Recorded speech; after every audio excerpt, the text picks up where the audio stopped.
Hi, and welcome to my channel. Are you learning English? Great. Let's learn English with a very interesting story. Don't forget to subscribe, like, and comment. Let's get started.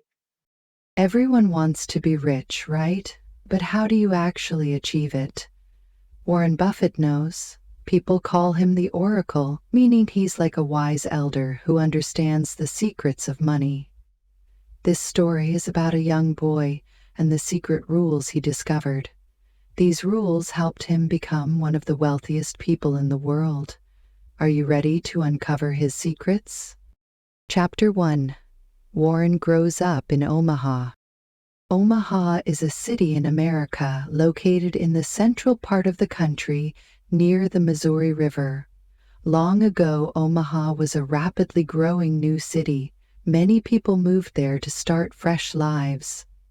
The Buffett family was one of these families. Warren Buffett was born in Omaha in 1930. Even as a young child, Warren loved numbers. He enjoyed counting everything.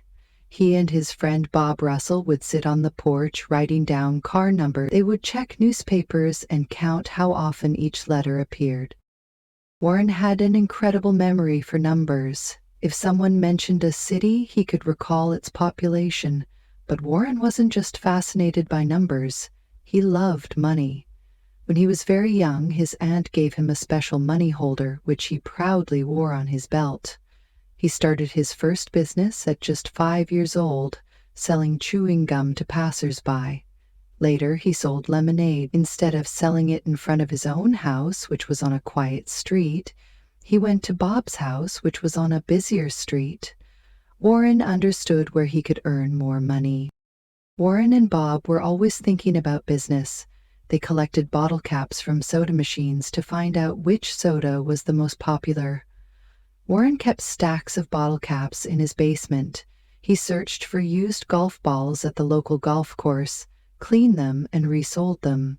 At the racetrack, he picked up discarded tickets, hoping to find winning ones. During the summer, Warren and Bob worked as golf caddies for wealthy people, earning money for carrying their clubs. Warren was constantly thinking of ways to make money. Watching cars pass by Bob's house, he would say, "What a shame we aren't making money from all these people." It was as if he believed money-making opportunities were everywhere. Where did this love for numbers and money come from? Warren's family wasn't extremely wealthy, but they were skilled in business. His father, Howard Buffett, was a stockbroker. Howard introduced Warren to stocks and bonds, possibly influencing his early business mindset. However, Warren's sister believed it was in his genes. The Buffetts had a long history of business acumen and financial caution. The first Buffett in America came from France and was a weaver. Later generations became farmers, ambitious but financially prudent. One of Warren's great-great-grandfathers, Zebulon Buffett, wrote a letter to his grandson, advising him to be cautious with spending while starting a grocery store. Zebulon emphasized that maintaining credit was even more important than money itself. Warren's grandfather, Ernest Buffett, owned a grocery store in Omaha called Buffett and Son. It was a thriving business, but Ernest was a strict employer who paid his workers very little. He believed in hard work and financial caution. Unlike Ernest, Warren's father, Howard, was different. He was a kind man, deeply interested in ideas and politics, eventually becoming a congressman. However, he also taught Warren about money and business. Howard introduced him to the world of stocks and bonds. Yet, perhaps Warren's financial genius wasn't just from his upbringing. Maybe he was simply born with a natural talent for numbers and an early dream of becoming rich. From a very young age, Warren Buffett was already on the path to becoming one of the richest men in America. Chapter 2. Warren's Teenage Years. Working and Dreaming. Warren was not happy when his family moved to Washington, D.C. He was 12 years old, and he missed his friends and his hometown, Omaha. Fredericksburg, Virginia, where they first lived, was nothing like Omaha. Warren felt homesick. He disliked his new school so much that he pretended to have an allergy just to go back to Omaha. But Warren was a smart boy. He found a way to feel better in Washington. Work. He got a job delivering newspapers for the Washington Post. Every morning before school, he delivered papers. He kept a record of how much money he earned and even paid his own taxes, refusing to let his father pay them for him. Before long, one newspaper route wasn't enough. Warren expanded his business, delivering 2 newspapers, the Post and the Times-Herald. He had a huge number of papers to deliver each day, but he was extremely organized. He figured out the most efficient way to deliver newspapers in large apartment buildings. He operated like a young businessman. Warren was earning good money, about $175 per month, and he saved nearly all of it. By the time he was just 14, he had saved $1,200 and used it to buy farmland in Nebraska. Even as a teenager, Warren was thinking about major investments. School in Washington still wasn't Warren's favorite place. He wasn't a bad student, but he wasn't the best either. He simply loved numbers and money more than school subjects. However, he did make some friends. One of them, Don Danley, helped Warren start another business. Together, Warren and Don bought a used pinball machine for $25. They repaired it when it broke down and placed it in a barber shop. Customers paid to play, and Warren and Don shared the earnings with the barber. It was a great idea. Soon they had pinball machines in 7 different barber shops. They called their company Wilson Coin-Operated Machine Company. Their business was making around $50 a week, and Warren was thrilled. Even with his growing businesses, Warren never stopped thinking about the future. He knew he wanted to be rich. He told his friends that he would become wealthy before turning 35. He read books about making money, and his favorite was 1,000 Ways to Make $1,000. He dreamed of becoming like the people in the book, those who made huge amounts of money. After high school, Warren's father wanted him to attend college at the Wharton School of Finance in Pennsylvania. Warren didn't want to go. He thought college was a waste of time because he already understood business. However, his father insisted, so Warren enrolled at Wharton. But Warren didn't enjoy Wharton. He felt he knew more than his professors. He found the classes too easy and spent more time at a stock brokerage office than in his lectures. He wanted to learn how to invest money and study the stock market. He was still searching for the best way to become truly rich, the dream he had carried since his childhood in Omaha. He was a teenager with big ambitions, and he was working tirelessly to turn them into reality. Chapter 3. Warren meets his teacher. After finishing college, Warren had one clear goal: to learn from the greatest investor of his time. This man was Benjamin Graham. Warren had read Graham's book, The Intelligent Investor, and to him it felt like magic. He knew he had to study with Graham. Benjamin Graham was a legend in finance, often called the father of value investing. Unlike most of Wall Street, he ignored rumors and speculation. He believed only in numbers and facts. Most investors on Wall Street tried to guess which stocks would go up. They followed trends, listened to gossip, and made risky bets.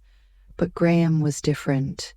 He saw stocks as pieces of real businesses, and just like any business, they had a true value. Sometimes, the stock market priced a stock much lower than its actual worth.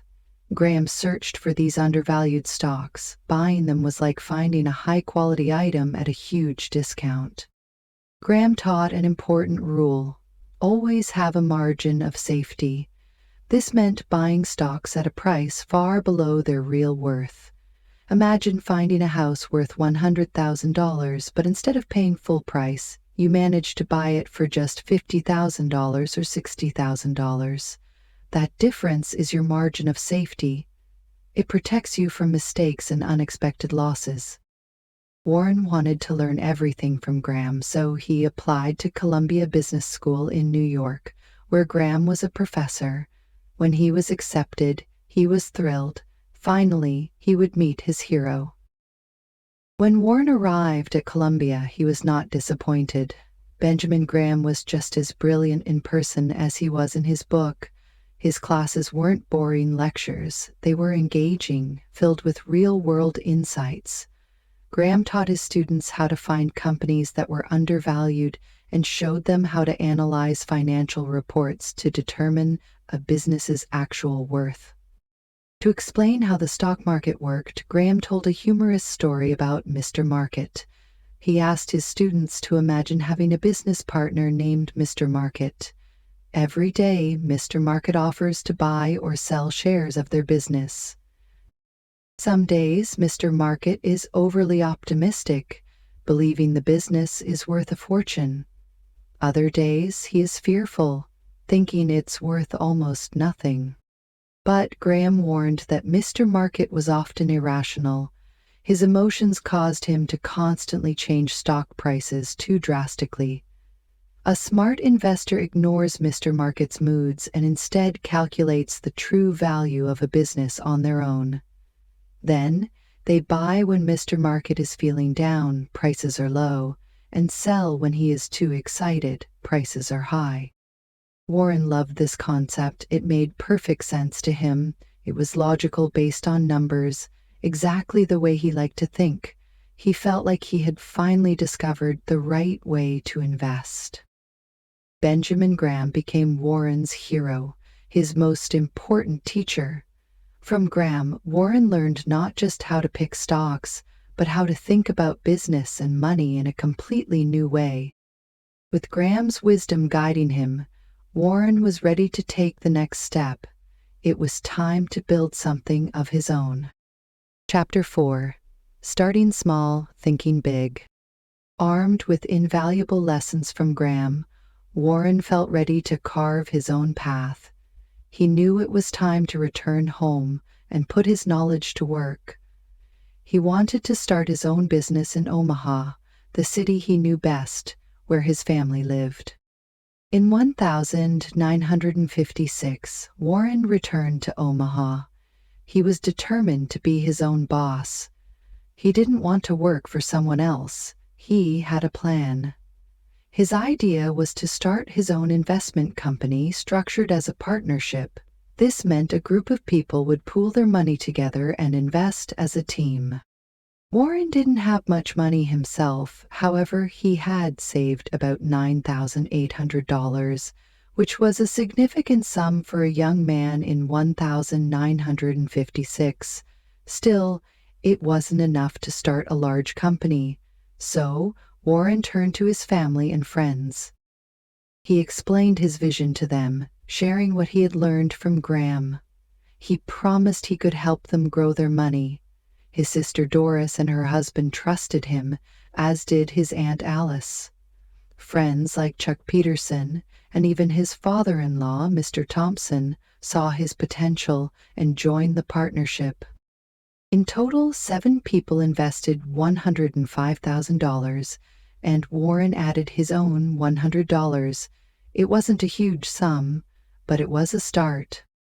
Warren named his company Buffett Associates Limited. He didn't rent a fancy office. Instead, he worked from home, using a simple room as his office. He wasn't concerned with appearances. His focus was solely on numbers and investments.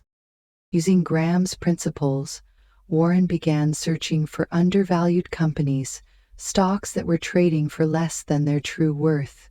He was like a treasure hunter, always looking for hidden value in the stock market. One of the first things Warren did was write letters to his partners. He wanted to keep them informed about how the partnership was working. However, he made it clear that he would not tell them exactly which stocks he was buying. Instead, he promised to work hard to make their money grow and, most importantly, to always be honest with them. Warren wanted to build trust with his partners. In his first year, 1957, Warren's partnership performed well. The money grew by 10%, which was better than the overall stock market that year. People started to notice that Warren knew what he was doing. He was making money for his partners, and word spread quickly. Slowly, more people wanted to invest. Doctors, neighbors, and even former college friends joined Warren's partnership. His small business was growing. He was still working from his house, but his reputation as a skilled investor was rising. With each successful investment, Warren was proving himself. He was starting small but thinking big, just as he had always dreamed. These were not just first steps. They were the foundation for a future that would change the world of investing forever. Chapter 5. Money Grows Bigger. By the late 1950s, Warren's investment business had expanded. It was now called Buffett Partnership Limited. The business operated like a club where people entrusted Warren with their money and he invested it in stocks. These investors were called partners, and many of them were Warren's family and close friends. At first it was a small group, but it didn't stay small for long.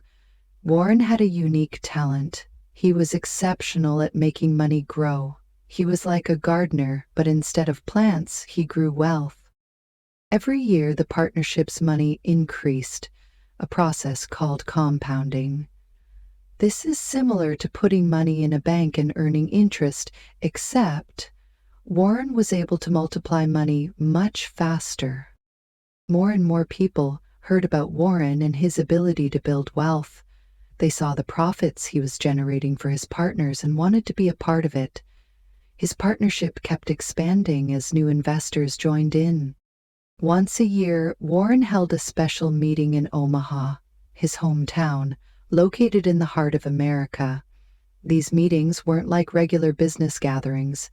They were unique. People traveled from all over the country just to hear Warren speak. His meetings were becoming as popular as concerts or sporting events. Investors looked forward to them like a pilgrimage, a special trip to an important place. Omaha was becoming a key destination for serious investors. During these annual meetings, Warren shared his ideas about investing.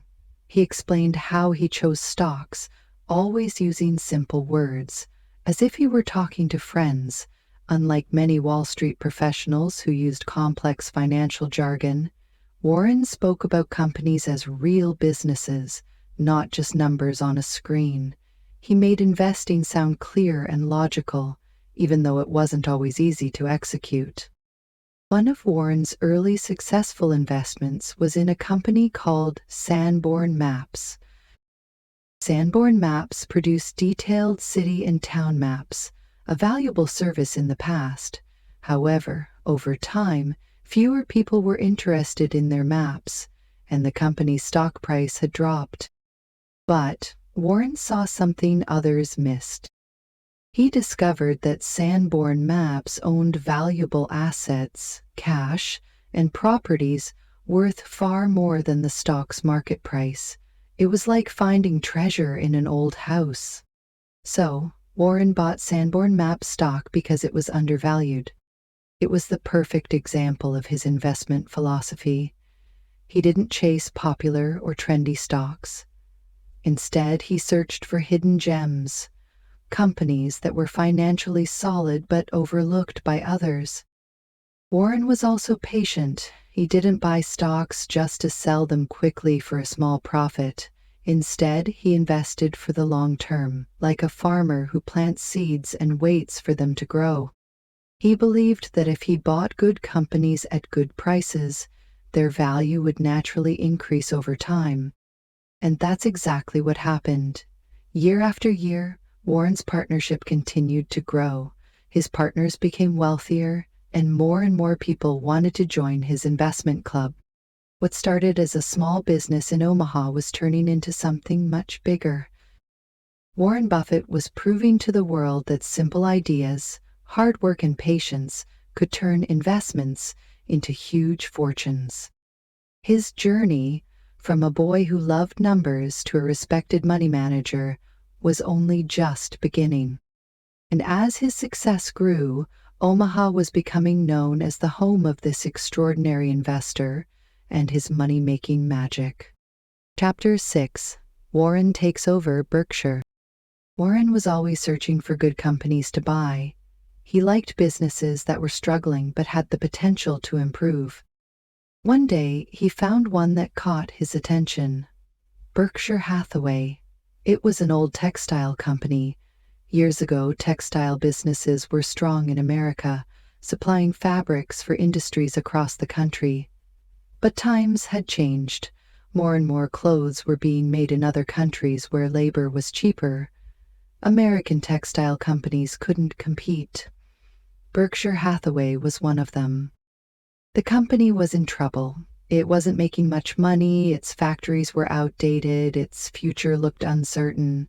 Most investors wanted nothing to do with it. Wall Street had moved on. But Warren saw something different. While others ignored the company, he looked deeper. He wasn't focused on its problems. He was focused on the numbers. And the numbers told him a different story. Even though Berkshire Hathaway was struggling, Warren believed it had hidden value, so he started buying shares. A share is like owning a small piece of a company. The more shares you own, the more control you have.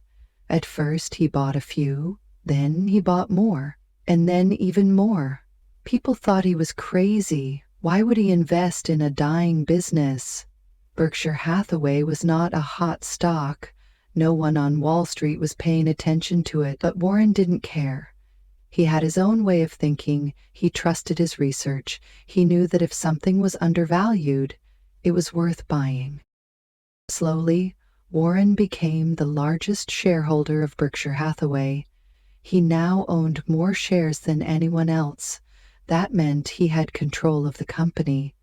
Then, in 1965, he made a bold move. He officially took over Berkshire Hathaway. Now, he was the boss. But this wasn't his dream company. It wasn't a bank. It wasn't a technology firm. It wasn't even a fast-growing business. It was a struggling textile company. It was losing money. Its factories were outdated. Competition from overseas was killing the industry. Most people would have walked away. But Warren didn't see failure. He saw possibility. He didn't have all the answers yet, but one thing was certain. He was in control now. The challenge didn't scare him. In fact, it motivated him. He was ready to put in the work, make bold decisions, and transform this struggling company into something far greater than anyone expected. At that moment, Berkshire Hathaway was just another struggling business. But under Warren's leadership, it was about to become something much, much bigger. This was only the beginning. Chapter 7. New Businesses, New Ways. Warren Buffett started by buying old, struggling companies like textile mills. But as he gained experience, he began to think differently. He realized that not all good businesses were cheap. Some were valuable for other reasons. Instead of focusing only on low-price stocks, he started looking for strong, well-run companies that could generate steady profits over time. One of the first businesses that caught his attention was an insurance company called Geico. Insurance was very different from the textile business. In textiles, companies made cloth and sold it. But in insurance, people paid money up front to protect themselves in case something bad happened later, like a car accident. Geico stood out because it had a unique business model. Most insurance companies used salespeople to visit homes and sell policies. Geico did things differently. It sold insurance directly to customers, often by mail. This method was cheaper and more efficient. Warren liked businesses that were different and could cut unnecessary costs. He understood the numbers behind insurance and saw that Geico was a great business, even though it wasn't cheap in the traditional way. Another company that caught his attention was See's Candies. See's was a chocolate company in California that didn't just make chocolates, it sold them in beautiful shops with a reputation for quality. See's wasn't cheap, but it was a very good business. People loved See's Candies, and it was a trusted brand. Before this, Warren had always looked for stocks that were cheap based on numbers, like how much cash a company had in the bank. But with See's, he saw a new kind of value, the power of a brand. People trusted See's Candies and were willing to pay more for their chocolates, not because they were the cheapest, but because they were special. This was a new idea for Warren. He was learning that some businesses are valuable not just because of their financials, but because people love them. It was the beginning of a shift in his thinking. Value wasn't just about numbers anymore. Then Warren bought the Buffalo News. A newspaper was very different from clothes or candy. The Buffalo News was the main newspaper in Buffalo, New York. It was strong because people needed news. Warren believed that a good newspaper in a city was like a toll bridge. People had to use it. It provided something essential. This was another kind of strong business, different from Geico or See's Candies, but powerful in its own way. Insurance, candy, and newspapers, these businesses were completely different from the old textile mills. They weren't always cheap stocks, and they weren't just about numbers on paper. They were about strong brands that people loved, like See's Candies, essential services that people needed, like Geico Insurance, and businesses with market power in a city or industry, like the Buffalo News. Warren was changing the way he saw value. He still believed in value investing, just as Mr. Graham had taught him, but now he was expanding his perspective. Value could be more than just money in the bank. It could be a well-known brand, a service people couldn't live without, or a business that dominated its market. Warren was learning new ways to make money, not just by buying cheap companies, but by buying strong, successful businesses, even if they cost a little more. He was growing as an investor, and Berkshire Hathaway was growing with him, expanding into many industries, no longer just textiles.